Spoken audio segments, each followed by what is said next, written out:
কেন মরে না? না, আপনি কি জানেন আপনি আল্লাহর সৃষ্টির খেদমত করলে আল্লাহ আপনাকে জান্নাত দিয়ে দেবে। আপনি আপনার সন্তানকে আপনি দেখছেন না, আর 100 আর 100 লাগবে। হ্যাঁ, নাসর বানাসর, ঠিক আছে, তুমি তো আরো বেশি পাইলা, যাও দেখছেন ও মারহাবা কয় আবার, ঠিক আছে যাও, আমি আলোচনা করতেছি।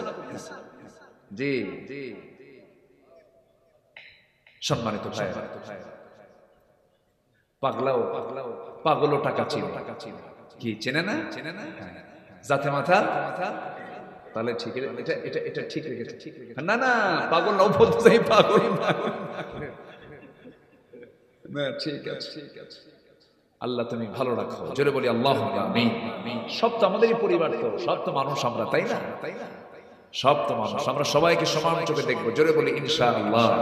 দেখছেন লোকমা আমারে দিয়ে গেল, আমি কিন্তু পাগল না, ঠিক আছে, ও কিন্তু সিগন্যাল দিয়ে গেল। জি আল্লাহ তুমি তাকে সুস্থ করে দাও, জোরে বলি আমিন। সম্মানিত ভাই, তাহলে আমার নবীজির ওই সমাজের মানুষগুলো এত নোংরা ছিল, সেই নোংরা সমাজকে আল্লাহ রাসূল সুন্দর সমাজ বানালেন, কিচ্ছু দিয়ে নয়, কোরআন তেলাওয়াত দিয়ে। কি দিয়ে? কোরআন তেলাওয়াত দিয়ে তাদের তেলাওয়াত শিখালেন, কোরআনের সমাজ রাষ্ট্র তিনি গড়ে তুললেন।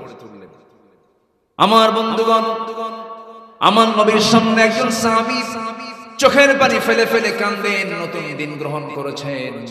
রাসূল বলছেন, সাহাবী কান্দো কেন? ইসলাম কবুল করে ঠকছো নাকি? না হুজুর, আমি এজন্য কান্দি না। কেন কান্নাকাটি করছো বলো? সঙ্গে সঙ্গে তিনি বলছেন, হুজুর কান্নাকাটি করার কারণ অন্য কিছু নয়, কারণ শুধু একটাই, সেটা হলো জীবনে যেটা কোনোদিন মনে হয় নাই কিন্তু অপরাধটা করে ফেলেছিলাম, কিন্তু যেদিন আমি ইসলাম কবুল করেছি সেই দিন থেকে আজ পর্যন্ত আমার চোখে কোনো ঘুম নাই। কেন ঘুম নাই? কি হয়েছে তোমার? হুজুর রাতের বেলা ঘুম পাড়তে গেলেই আমার সন্তান আমাকে পিছন থেকে ডাকে। কোন সন্তান তোমার? যে সন্তানকে আমি আমার নিজের হাতে মেরে ফেলেছি, আমি নিজের হাতে খুন করেছিলাম। কেমন করে বলো? জাহেলি যুগে মেয়ের সন্তান জীবন্ত পুঁতে আমি হত্যা করেছি। রাসূল বললেন, একটু ঘটনাটা খুলে বলো তো। নবীর সামনে সাহাবী বসে গেলেন হাঁটু গেড়ে দিয়া। রাসূল বলছেন, সাহাবী বলো, আমি তোমার মুখ থেকে শুনতে চাই, বলো তো কেমন করে মানলা তুমি? আমার নবীর সামনে বসে গিয়ে ওই সাহাবী কেঁদে কেঁদে বলছেন, হুজুর সন্তানটা আমার স্ত্রীর গর্ভে যখন চলে এলো 6 মাস, সন্তানটার বয়স 6 মাস হলে বউটাকে বললাম, যাও বাবার বাড়ি চলে যাও, ডেলিভারি হওয়ার পরে আসো, ছেলের সন্তান হলে পরে নিয়ে আসবে সঙ্গে করে, মেয়ের সন্তান হলে পরে জীবন্ত পুঁতে হত্যা করবা। এই কথা বলে পাঠিয়ে দিলাম। সন্তানটা মেয়ে হয়েছে, কিন্তু আমাকে বলা হলো মৃত হয়েছে। আমার চোখের আড়াল করে অন্য বাড়িতে ধীরে ধীরে বড় করে 6 বছরের মাথায় একদিন চট করে আমার সামনে সন্তানটা পড়ে গেল আমার চোখে। ধরলাম, হাত নিয়ে আসলাম বউয়ের সামনে। বউটা আমার কেঁদে কেঁদে বলছে, কতদিন আপনার তথ্য গোপন করব, সন্তানটা আমাদের সন্তান। খেপে গেলাম, রেগে গেলাম, বুঝতে দিলাম না। ঠান্ডা মাথার খুনি হয়ে হুজুর সন্তানটাকে বুকের মধ্যে নিয়ে আমি আদর করা শুরু করলাম। মেয়েটা আমার দাড়ি ধরে টানে, মাথার চুল ধরে টানে, আমাকে আদর করে, সোহাগ করে, আর বলে, বাবা তুমি আমাকে এতদিন ধরে দূরে রাখছো কেন? রাত চলে গেল, সকাল যখন হয়ে গেল, মেয়েটাকে বললাম, মা তোমাকে আজকে তোমার নানির বাড়িতে নিয়ে যাব। মেয়েটা দারুণ খুশি হয়ে গেল। মার কাছে গিয়ে বলে, মা আমাকে সাজিয়ে দাও, গুছিয়ে দাও, আজকে আমার বাবা নানির বাড়িতে নিয়ে যাবে আমাকে। এই কথা বলে হুজুর মেয়েটাকে সাজগোজ করায় রওনা করলাম।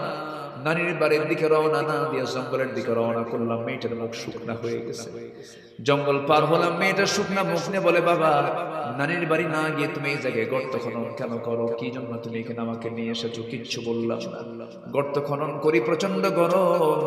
গর্ত খননের সময় কোদালের মাটি দিয়ে আমার দাড়ির মধ্যে মাটিগুলো ছিটকে এসে লাগে, আর আমার মেয়েটা ছোট্ট হাত দিয়া খিরাল করে করে সেই দাড়িতে রাখা ময়লাগুলো সাফ সাফ করে দেয়। আমার শরীর থেকে ঘাম ঝরে, মেয়েটা গামছা দিয়া ঘামগুলো মুছে মুছে দেয়, আমাকে আদর করে বলে, বাবা নানির বাড়ি কখন যাবে? কিচ্ছু বললাম না। গর্ত খনন যখন শেষ হয়ে গেল, মেয়েটাকে আস্তে করে বললাম, মা দেখো তো গর্ত খনন কেমন হয়েছে। মেয়েটাকে যখন বললাম, হুজুর আমার মেয়েটা একটা মুচকি হাসি মারলো, সরল মনে বিশ্বাস করে গর্তের কাছে একাকি চলে গেল। গর্তের কাছে গিয়ে যখন উকি মেরে দেখতে লাগলো, পিছন দিকে আমি চলে আসলাম।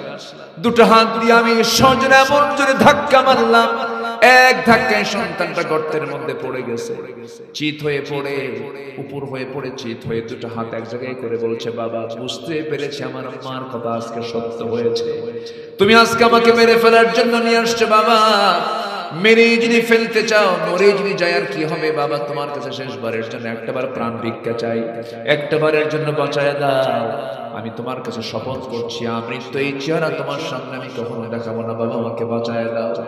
দিল পরিমাণ আমার দিলটা গললো না হুজুর, সামান্য দিল গললো না, খেপে গিয়ে রেগে গিয়ে এক পর্যায়ে হাতের মধ্যে পাথর নিলাম, চক্ষু বন্ধ করে সন্তানটার কলেজা বরাবর মেরে দিলাম, ফিনকি দিয়ে রক্ত বের হওয়া শুরু হলো, ভিতর থেকে বারবার বারবার করে আব্বা আব্বা বলে আব্বা আব্বা বলে বারবার করে ডাকে।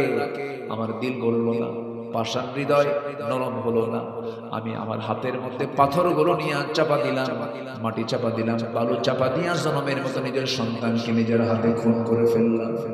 আমার নবীজি এই কথাগুলো শুনে ওই সাহাবীকে বুকের সঙ্গে জড়িয়ে রেখে বলছে, ও আমার সাহাবী রে, হয়তো ভাবতেছে এইগুলো তোমার জীবন থেকে মাফ হবে না, কিন্তু না রে না, যখন কোন বান্দা আল্লাহর কালাম তেলাওয়াত করে ঈমান আনে, ঈমান আনার সঙ্গে সঙ্গে তার আল্লাহ রাব্বুল আলামিন আগের জীবনের সমস্ত গুনাহগুলোকে আমার আল্লাহ মাফ করে দেন।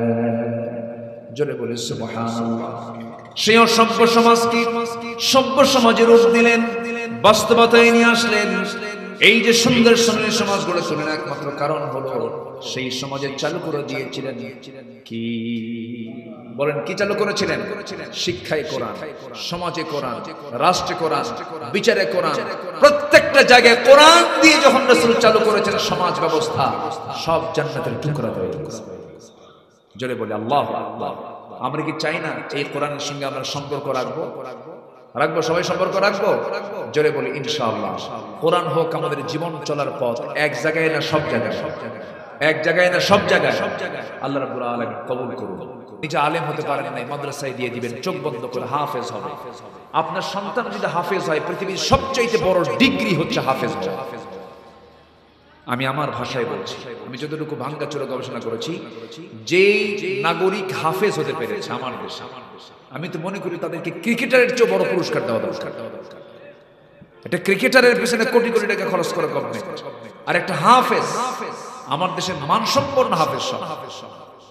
আমার দেশের হাফেজের তেলাওয়াত শুনে মক্কার ইমামরা কান্দে, মক্কার ইমামরা কি কান্দে, এত সুন্দর তেলাওয়াত। সেই হাফেজদের মূল্যায়ন কিন্তু নাই, হাফেজদের কিন্তু সেই মানে যে গুরুত্ব, এটা কিন্তু সমাজে আমাদের মধ্যে খুবই কম।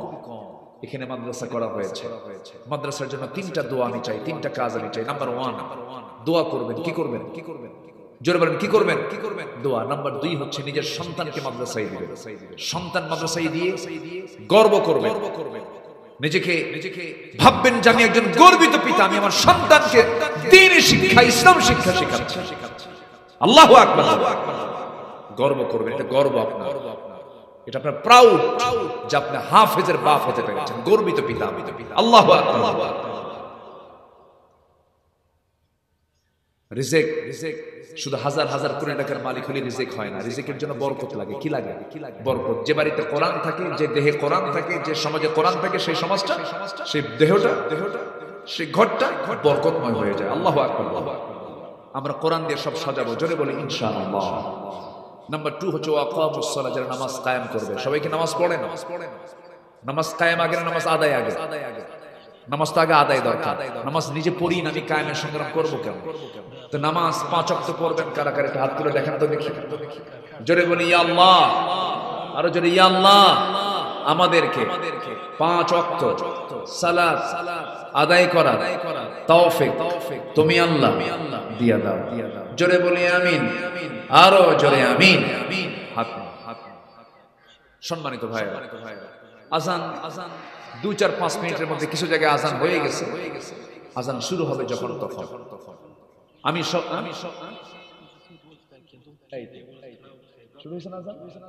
আজান শুরু হয়ে গেছে, আওয়াজ শোনা যাচ্ছে।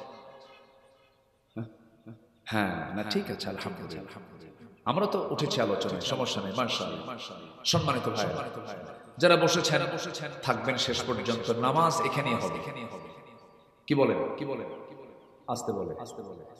নামাজ এখানে জায়েজ নাই, নামাজ পড়া এখানে জায়েজ নাই। মসজিদের যে সওয়াব পাবেন এখানে সেই সওয়াবই পাবেন জামাত যদি হয়। আলহামদুলিল্লাহ। 5 ওয়াক্ত নামাজ পড়বেন কারা কারা একটু হাত তুলে দেখেন দিকে। 5 ওয়াক্ত নামাজ, হ্যাঁ জোরে বলি ইয়া আল্লাহ আমাদেরকে 5 ওয়াক্ত সালাত আদায় করার তৌফিক তুমি আল্লাহ দিয়া দাও। জোরে বলি আমিন, আরো জোরে আমিন, আরো জোরে আমিন।